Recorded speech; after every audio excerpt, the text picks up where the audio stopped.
안녕하세요. 성경을 가르쳐주는 김창무 목사입니다.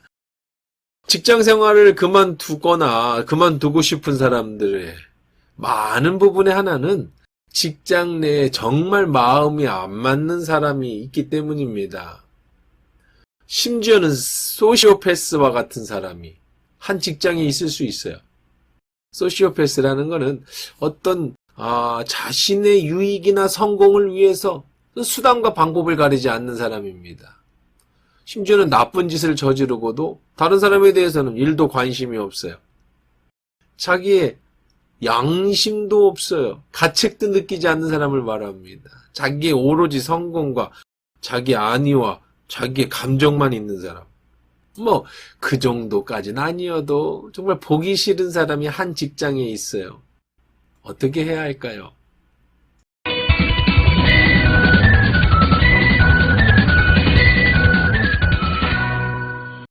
우리가 살다가 한두 번 부딪히는 일이 있을 수 있습니다.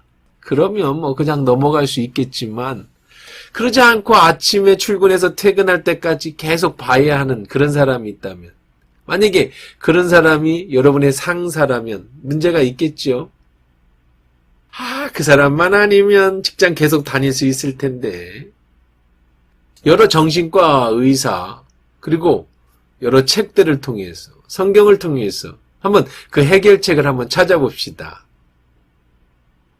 먼저 절대 내가 분노를 해서는 안 됩니다. 그의 감정에 휘두르지 말아야 합니다. 여러분이 괴로운 이유가 뭐예요? 아니, 세상에 어떻게 저런 인간이 있을 수 있어? 그런 분노 때문 아닙니까? 아니, 자기가 잘못해놓고 왜 나한테 성질이야? 아무리 생각해봐도 난 잘못이 없는데 그 사람이 나한테 화를 냅니다. 그래도 분노하지 말라는 겁니다. 세상에는 별의별 사람이 다 있으니까요. 이런 사람 저런 사람 다 있어요. 가만히 생각해보면 그 사람의 아내도 있을 거고 자식도 있을 거고 나야 회사에서 보면 되지만 계속 대해야 되는 식구도 있을 거 아닙니까? 그런데요. 그 사람 때문에 내 감정이 요동치거나 그 사람 때문에 내가 먼저 분노하는 것은 옳지 않습니다. 그게 가능합니까? 네! 절대 가능합니다. 어떻게 가능하냐면요. 그 사람을 그대로 인정해 버리십시오.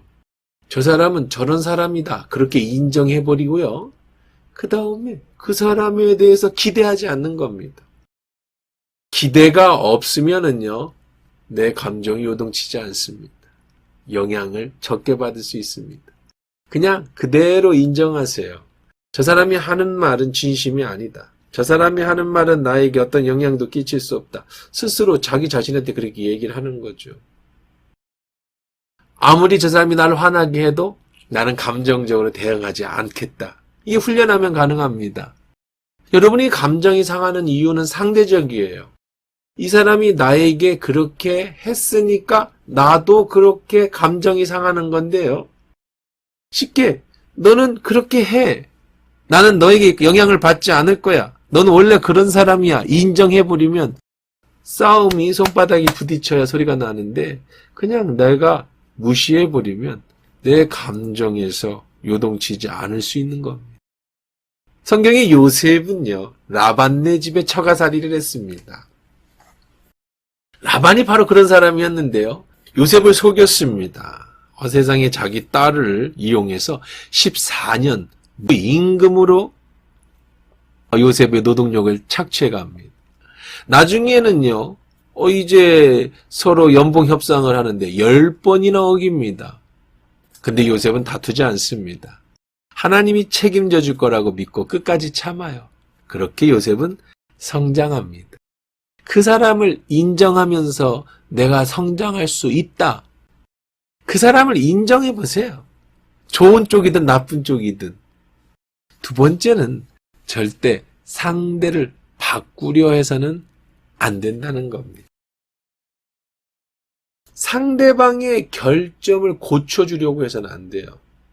사람들은요, 누가 잘못된 길로 가면 바로 잡아주고 싶고 그런 경향이 있습니다. 좋은 모습입니다. 그런데요, 이런 소시오패스나 아니면 대부분의 사람들이 다 그렇습니다만은 내가 하는 조언이나 충고는 별로 그 사람을 바꾸지 못합니다. 내가 선의로 말해도 그 사람은 선의로 받아들이지 않지요. 결국은 원수가 되는 경우가 대부분입니다. 제가 드리고 싶은 말씀이 하나 있는데요. 인생 그렇게 살지 마세요. 이렇게 목까지 이야기가 나와도 절대 내뱉지 마십시오. 그때 잠깐 내 기분이 좋을지 모르지만, 혹은 내가 이렇게 설득을 잘하면 저 사람이 바뀌지 않을까? 그렇게 생각하지 마십시오. 어쩌면 그것 때문에 더 큰 어려움이 올 겁니다. 사표를 그냥 기분 좋게 던지고 나오기 전까지는 그 사람을 바꾸려 해서는 안 됩니다. 네가 변하든지 내가 변하든지 둘 중에 하나가 끝나가야 이 싸움 끝난다. 그러지 말라는 겁니다. 제가 아는데요, 여러분이 집니다. 오히려 원수가 됩니다. 그럼 상대가 잘못하는데 놔두란 말입니까? 자기가 잘못했는지도 알지도 못해요. 그 사람 때문에 남한이 아니라 주변 사람들이 다 힘든데 그 사람은 그걸 모르지요. 그러니까 가르쳐주고 싶지요. 근데 잘 생각해 보세요. 여러분이 알 정도면 그 사람 여러 번 그런 얘기 들었어요. 여러분이 말하고 싶을 정도면 많은 사람들이 못 참고 다 말했어요. 그 집 엄마도 말했고 아버지도 말했어요. 근데 안 고쳐집니다. 그러니 절대 못 고친 겁니다. 고치려 들지 마세요. 인정하는 거죠. 세 번째가 정말 중요한데요. 일정 거리를 유지하는 것이 참 좋습니다. 가능하면 얽히지 않는 것이 제일 중요하죠. 그런데 회사 일하면서 그럴 수 있는가요? 자꾸 피해를 당하는 것이 생깁니다. 도저히 못 참겠습니다. 그럼 어떻게 해야 됩니까? 그때는요, 부드럽지만 단호하게 여러분의 입장을 밝히셔야 됩니다. 내가 정말 이 사람 때문에 회사를 그만둬야겠다는 생각이 들 정도로 여러분이 힘드시면은요, 가서 얘기하세요. 대신 부드럽지만 단호하게. 이게 정말 중요하죠. 부드럽지만 단호한 것. 참고 있으면 병 얻겠다. 그럼 해야지요. 참을 수 있는 데까지 참는데 그 사람은 인정해도 안 된다. 내가 정말 그만두는 한이 있더라도 이 문제를 해결하고 싶다. 최종적으로 면담을 해야겠다. 그러면 다가가셔야겠죠. 이렇게 얘기하셔야 됩니다. 만약에 부장님이라면 부장님 제가 많이 힘이 듭니다. 저는 이런 부분이 시정되었으면 좋겠습니다. 부장님이 힘들게 하는 게 아니라 부장님의 이런 모습, 이런 이야기, 이런 것이 저를 힘들게 합니다. 그러니 시정해 주시기 바랍니다. 나전달법. 제가 힘들어요. 당신이 잘못해서가 아니라 받아들이지 못하는 제가 잘못입니다. 그러니 이렇게 해주시면 좋겠습니다. 그런데요, 정말 이 사실보다 더 중요한 것은 하나님이 왜 나를 이 라반과 같은 사람이 있는 이 직장에, 이 공동체에 넣어줬을까를 생각해 보라는 겁니다. 하나님이 지금 나에게 뭘 가르쳐주고 싶을까를 한번 생각해 보라는 거죠. 인내를 가르쳐주고 싶은 걸까? 지혜를 가르쳐주고 싶은 걸까? 요셉은 보디발이라고 하는 상관을 만났습니다. 그 집에 반려사라고 하는 그 보디발의 부인 때문에 큰 고통을 당했죠.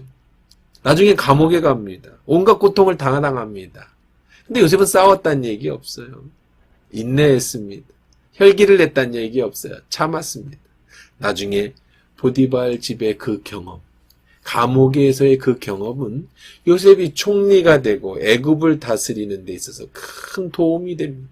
하나님은 그렇게 훈련시키는 거죠. 어쩌면 지금 내가 그 사람을 통해 훈련을 받고 있지 않는가. 하나님이 지금 이 사람을 통해 나를 훈련시키고 하나님 나 얼만큼 더 크게 쓰시고자 하는가. 인내하는 훈련을 시키는 걸까? 지혜의 훈련을 시키는 걸까? 참고 하나님의 뜻을 기다려 보십시오. 그리고 그 하나님이 지혜를 주시면 단호하게 나아가십시다.